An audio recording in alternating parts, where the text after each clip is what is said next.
3 straight national championships for the Big Ten. What is the SEC going to do? You're talking ball with the Big Ten Squad, sponsored by Game Time. From USC to Ohio State, from Michigan to Oregon, from Nebraska to Washington, it's the local experts of the Locked On Podcast Network bringing you scoops, breakdowns, and the most comprehensive preview of the upcoming Big Ten weekend. No hurt feelings and thin skin allowed. Squad up, you're part of the Big Ten Squad. Happy Thursday, everybody. Welcome to this week's Locked On Big Ten Squad. I'm Spencer McLaughlin, your host. I've got Mark Culkin of Locked On USC and Roman Tomashoff of Locked On Huskies. We are a small group, but we are indeed mighty, and we're just going to come out and say it. This is Locked On Pac-12 Squad, reincarnated. Yep. RIP, forever and always. Look at what you've done, Mark. Look at what you've done. Of course, now we're all part of the best conference in college football that has won 3 straight national championships. The Indiana Hoosiers, I struggle to put it into words that they're the national champs, but that's the world that we live in now. And we'll talk about what the Big Ten might look like power rankings-wise for 2026. So, Mark, why don't you start us off? What is the SEC going to do? Because the Big Ten seems to just run the sport now, and all the inherent bias and benefit of the doubt and all the stuff the SEC has gotten for years, it's very clear you can't give that anymore, and you've got to give it to the Big Ten, right? Sure. What I find really funny, and I guess ironic about this whole thing, is Nick Saban having to come out and say, we can't afford to do this anymore. Mm-hmm. I mean, it was, again, the SEC model was when everything was being paid under the table, quarterbacks were getting bankrolled. I mean, I can give you some really big numbers, the type of numbers we're talking about today, but that was what was going on under the table. Now that it's common practice, hey, pay up, you're going to get the players you want. You know, the folks in the North, they learned how to, industrialize. They learned how to build businesses. And they've got some influential boosters and donors. And this is what happens.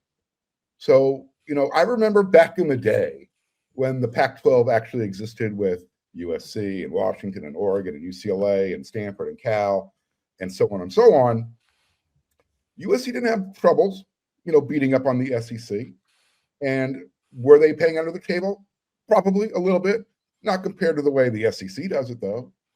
So I just find it funny that once all of a sudden the playing field was leveled out, you got SEC folks saying, we can't compete in this environment. Yeah, Saban's remarks gave me a laugh. It's not the first time, Roman, I see you rolling your eyes at. It's not the first time that something like that has been said. I mean, one of my favorite moments on game day of all time in the last couple of years is when Shane Gillis, who's a laugh out loud hilarious, was on there, and he's a Notre Dame guy, and he just was just pointing out the elephant in the room to Saban, and he's going, yeah, the SEC never paid players, and then Saban just wasn't having fun at all. He's like, right. Well, we did the way we cheated was the way we developed, and we're all sitting here going, dude, are you kidding me? Are you for real right now? That's why I was rolling my eyes, because I'm just so tired of this holier than thou crap that he keeps spitting out there. Like, I have all the respect in the world for Nick Saban as a coach. Obviously, he did a tremendous job for all of that. That goes without saying, right? But now it's, oh no, the SEC can't compete. Shut up. Stop. I'm so tired of this. Like, oh my God, Mark Cuban's paying for Indiana now. Now all of a sudden they found a way to be good. Oh my God, like, save the whining. Like, if this was the other way around, like, and the SEC won 3 straight, oh yeah, no, look at that. See, everyone's paying now, and you still can't compete with what we're doing down here. I'm just so tired of all of that. And it is fun to see the parity in college football now with what Indiana was able to do and with what other programs are able to do around the country in terms of building it up. I think we're getting a little tired of the Texas Techs of the world, if you will, that are taking that a little too far in one direction. But I look at just the way that, just because I just, that stuff pisses me off so much with how the SEC has been treating the just the world of NIL and paying players and everything, when they're still doing it. Now they're just, very clearly not as good. But I think that everything we've seen over the last month or so with Indiana just going on this tremendous dominant run really is so good for the sport of college football. And I think we're going to see some more restrictions hopefully soon at some point in time, but I'm really excited with what this can do for the future of the sport. You brought up Texas Tech, and I don't that doesn't bug me in a major way. I think that's fair. I think it's just the Big 12's, most prominent version of being all in, and kind of what you're talking about. Like Texas Tech had never. LSU is the complete opposite of the Nick Saban, Kirby Smart approach where they can't afford it. LSU's all in with their cash. Yeah. Yeah. I'm well aware of how all in LSU is, Mark.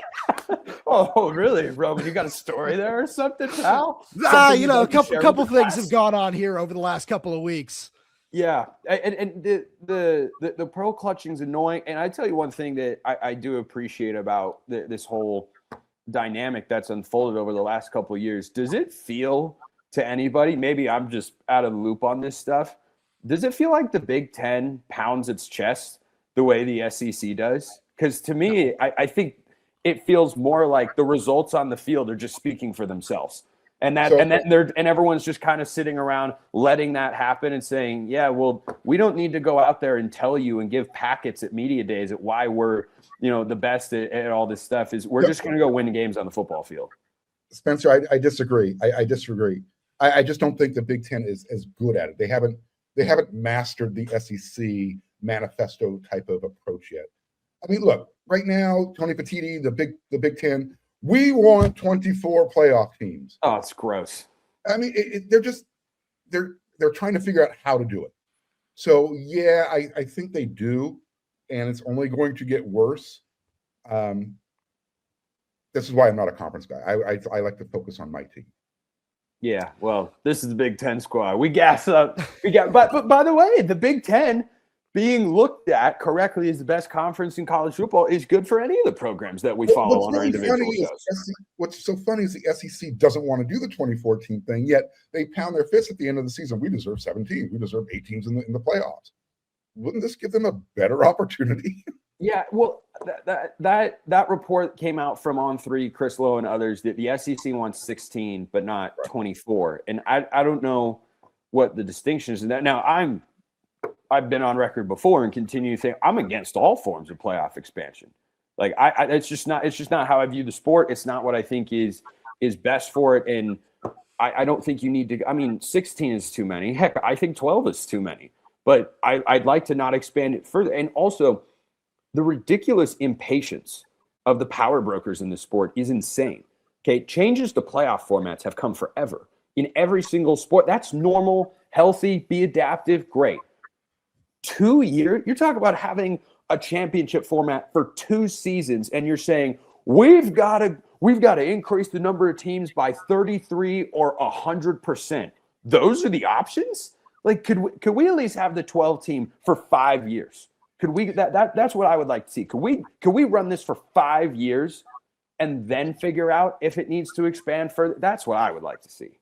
Did the NCAA tournament improve when they added in the play-in games and when they went from 64 to 69 or whatever? Yeah, I actually think it did. It didn't fundamentally change the awesomeness of it, but I like it. It's fun. I agree. So one more Cinderella gets a chance to win a game and make some money for their sport. Yeah. That's really what it comes down to. Yeah.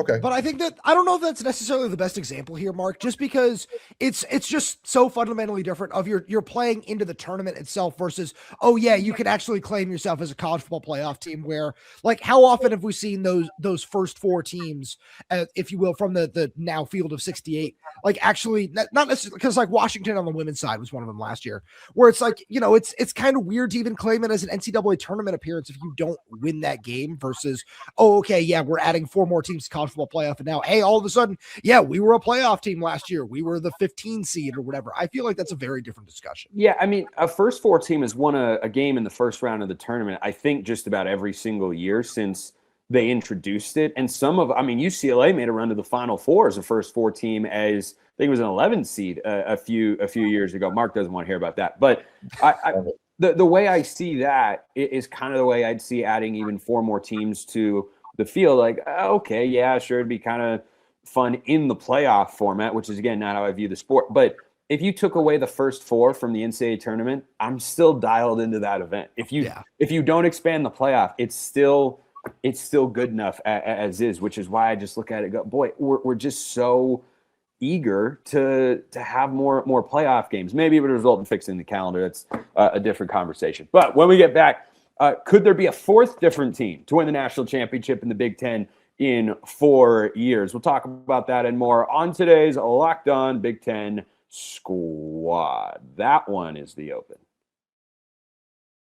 Today's show is brought to you by our friends over at TurboTax. Tax season doesn't have to take over your life. This year, TurboTax is making it easier than ever to just hand things off and move on with your day. With TurboTax Full Service, you can have your taxes done for you by a trusted local expert start to finish without the stress or the guesswork. Instead of spending hours trying to figure out forms, you can meet with a local TurboTax expert in person or connect online. They handle everything from W-2s to self-employed forms and work to get you every deduction. You can upload your documents, go about your day, and get updates right in the TurboTax app. You want to simplify tax season? TurboTax is the way to go. For a limited time, you can have your taxes done by a local TurboTax expert for just $150 all in. If a TurboTax expert didn't file for you last year, just file by February 28th. Take taxes off your plate and get back to your life. Visit TurboTax.com/local to book your appointment today. Check them out at TurboTax.com/local. So let's do a way too early glimpse at the landscape of the Big Ten after Indiana wins the national championship. And I mean, if I were to put together power rankings right now, guys, I think Indiana's earned the respect to just be the number one. And I don't think if you put Ohio State there, you're crazy, because the Buckeyes are going to be very good, but they're also losing a good amount of talent like Caleb Downs and Sonny Styles to the NFL draft. But as crazy as it is to say and just kind of process, Indiana's the best program in the Big Ten right now, right, Mark? Sure. I mean, they won the national championship. Does that carry over to 2026? Let's see how they're reloading the portal, man. I'm not going to put anything past them. Let's see what their finished roster. Let's see what their finished roster looks like. Right now, I think if they were to play Ohio State's roster in 2026, you still got to keep 1A, 1B. If you want to split that hair, fine. But there's going to be there's going to be 4 teams at least in the conference that has a shot at making the playoffs again in 2026. Yeah, I think, you look at what Oregon will have coming back. They're going to be right in the thick of it. What Ohio State will have coming back, certainly expect them to be a playoff. To Indiana as well. And there were 3 Big Ten teams in the playoff this year, right? Michigan with Kyle Whittingham, USC with Jaden Maiava back. If Washington gets a locker room together, I was waiting for you to actually want to say the name Washington. No, I mean it's not impossible. I mean they're on a good trajectory right now. I tell you my favorite early offseason Washington stat, Roman. 3 straight years, the Big Ten national champion is going to go play a conference game at Husky Stadium. I mean, season ticket holders getting their money's worth in Seattle. Yeah, it's interesting enough. You don't need to add the Big Ten caveat at this point in time, which is it's still its own weird thing for the 3 of us sitting here on this show, not for the larger Big Ten squad, but also it's also unnecessary because Washington just should have had that first one. Hey, back up, Roman. USC had to go play at Michigan the year after they won the national championship. USC will be playing at Indiana this year after they just won the national championship, and they're going to be hosting Ohio State, who I think won it the year before those two. So, yeah, but they didn't come to Washington directly after winning, and I was also just lamenting and being mad that Washington didn't. It seems like the West Coast schools are saying, "Hey, welcome to the Big." Yeah, certainly, especially after what Mick Cronin's saying on the basketball side of things right before we pressed record on this. Dude, that's one of the funniest things. I'm sorry. Every time he talks and says something that comes back to, well, this travel and the schedule is just ridiculous. Wow, how did we get here? I wonder. Gee, what happened? We got so far away from the main point of me just being sad that Washington didn't finish the job at the end of the 2023 season. So, thank you for that in the long run. But no, I'll like Spencer, since the main point of the question is a way too early top 25. I've been really excited to see Washington on all of these lists because the things that I'm most excited about, outside of whatever controversy we're going to see over DeMond Williams for the next couple of months, where there are going to be people who are pissed off about that for a very long time, this is going to be a really solid Washington roster. And I don't know if it's getting the respect it deserves. This offensive line is going to be really, really solid. You're returning 4 starters. You're bringing in a 5-star true freshman. One of the guys who might start at redshirt freshman Champ Talialia is going to just give Washington a major physical boost along the interior of the offensive line. And then after re-signing Ryan Walters, giving him a raise, I think that this defense can take another step forward in 2026. And if you're able to do all that and find a reliable number 1 pass catcher with Denzel Boston out the door, I think that Washington can absolutely be in this discussion of a team that can sneak in the back end of the playoff. Mark, what do you think about USC's chances to make the playoff? And by the way, you mentioned that Ohio State game. It's also worth pointing out. Has anyone seen Ohio State's schedule for next year? I haven't memorized. Okay, it. Mark, talk about USC and their chances to make their first playoff appearance under Lincoln Riley, and I'll pull it up real quick. So I've got my fingers crossed, toes crossed, and everything else going on right now that Lincoln Riley has finally figured it out. He has to have an outstanding special teams coordinator. He just brought in Mike Eckler from Nebraska. Dude used to coach linebackers at USC, so he'll have a little bit of an increased role there. That was one of USC's issues on defense in 2025. The linebacker play production kind of sucked. So you're bringing that in. Everyone is waiting for USC to announce Gary Patterson as their next defensive coordinator, the godfather of the 4-2-5. So they're going to keep the same system in place, but now they're bringing in the guy who knows how to actually make it work to the best of its abilities. He's more of an ass kicker type of coach as well, which is something that has been missing, that type of culture from the locker room. They got all the talent they need. They brought back their quarterback.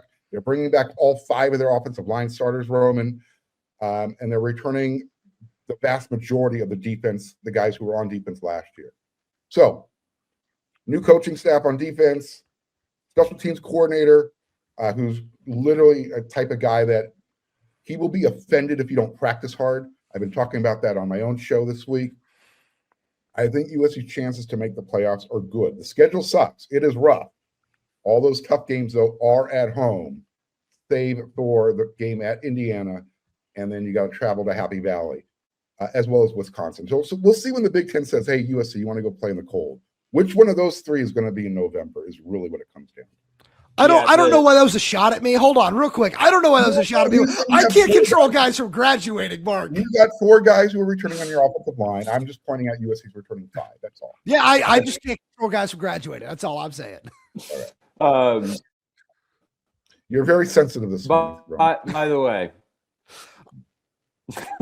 the Ohio market, it could be worse. USC does have a tough schedule next year, no doubt about it. And the timing of those games, especially Penn State is such a wild card to me. Matt Campbell's such a good coach. Right. They're going to have Rocco Beck to quarterback, so they're solid. But does it all come together in 1 year, Curt Cignetti style or Curt Cignetti-esque, or does it take a couple of years to get going more a la Jed Fish at Washington and such? But here's Ohio State's 2026 schedule. They open with Ball State, the MAC, some say. Then they go at Texas in their return trip for that game. Then they play Kent State. Their Big Ten schedule includes the following games: at Indiana, this is in no order, at Iowa, at Nebraska, Northwestern, hosting Oregon, go at USC.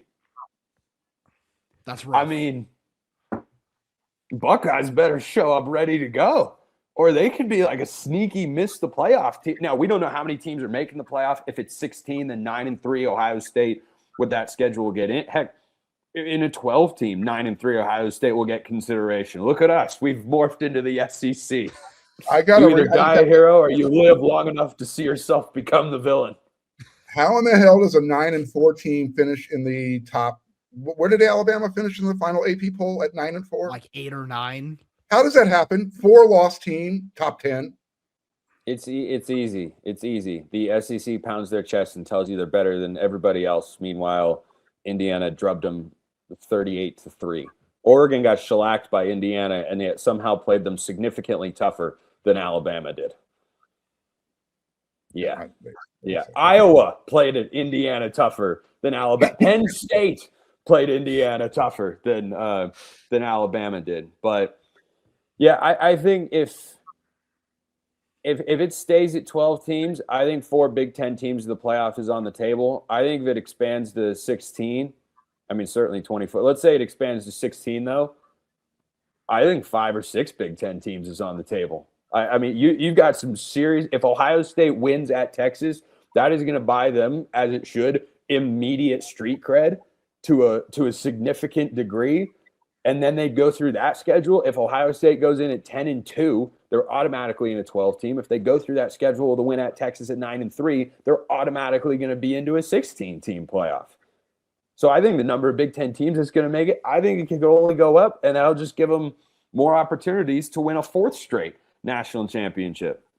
But you're not in on 24 teams. As long as no, I'm not even in on 16. I'm just saying that if it happens, it's got to be great for the Big Ten. It's best conference in the. We all like to slam dunk on Notre Dame, but they still should have been in that 12-team field this year. James Madison did not belong. Beat Miami. Tulane did. Again, if we're just being real about it, Notre Dame still belonged in that 12-team field. I don't know if I ever thought that there was going to be a day where I saw Mark defend Notre Dame. That was like not on my bingo card. I'm not defending Notre Dame. I'm talking about the system itself. Do you think James Madison or Tulane is going to beat Notre Dame? Just yes. No, not necessarily. No. But I still think that one of those teams should certainly get a shot. Yeah, Mark. And that's why they added the play-in games for in the Big Dance. Yeah, they want to give these smaller schools a chance to, hey, come to James Madison.